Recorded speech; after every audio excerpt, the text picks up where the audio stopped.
EVM पे पहले ही विवाद होता रहा है और इन सब के बीच उन्होंने ये टिप्पणी की।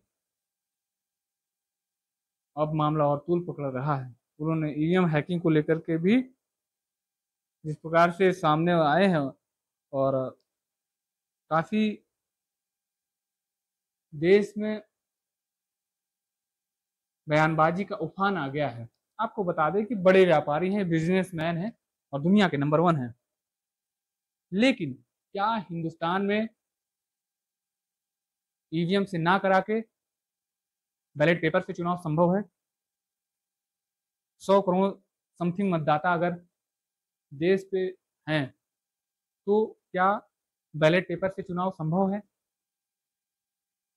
क्योंकि वो दिन भी याद करना चाहिए कि जब बैलेट बॉक्स को लेकर के लोग भाग जाया करते थे और काउंटिंग के समय स्याही डाल दिया करते थे। क्या अगर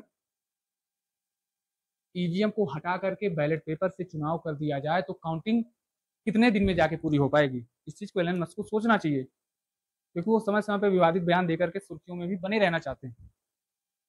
ये हिंदुस्तान है, यहाँ की आबादी कम नहीं है, बहुत ज्यादा है। ये प्रधानी का चुनाव नहीं है, जिला पंचायत सदस्य का चुनाव नहीं है, ना तो बीडीसी का चुनाव है। 2-4 हजार वोट पड़ेंगे, हार जीत तय हो जाएगी। 100, 200, 500, 1000, 2000 कैंडिडेट पाते हैं छोटे छोटे गांवों में, जहाँ पे आबादी कम है, जहाँ पे बड़ी है। तो अगर देखा जाए तो ये ग्रामीण स्तर पे बैलेट पेपर से चुनाव होते हैं, पहले भी हुए हैं, अपने यहाँ चुनाव होते रहे हैं। लेकिन जनसंख्या को देखते हुए जिस प्रकार से ईवीएम को लाया गया है, ईवीएम से चुनाव हो रहा है, क्योंकि भाई अगर जहाँ एक तरफ ईवीएम से चुनाव होता है और अगर राजस्थान में गहलोत सरकार बनी तो वहां पे ईवीएम सही था,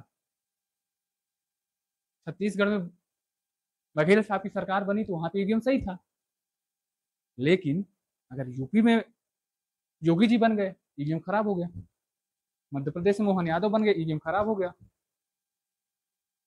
भाई ऐसा क्यों है? क्या आप जीतते हैं तो ईवीएम सही है, हार जाते हैं तो खराब है? यानी कि जनता को भ्रमित करते जा रहे हैं विपक्ष। तो अब जनता इन सब के पाले में नहीं आना चाहती, क्योंकि अगर देखा जाए तो हिमाचल में सरकार बनी कांग्रेस के, वहां ईवीएम सही था। और यूपी में समाजवादी पार्टी सबसे बड़ी पार्टी निकली लोकसभा में, यूपी की सबसे बड़ी पार्टी है 2024 के लोकसभा चुनाव में अगर देखा जाए तो यहाँ ईवीएम सही हो गया।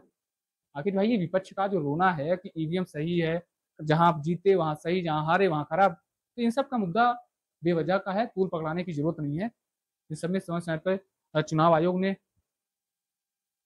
क्लेरिफाई भी कर दिया है।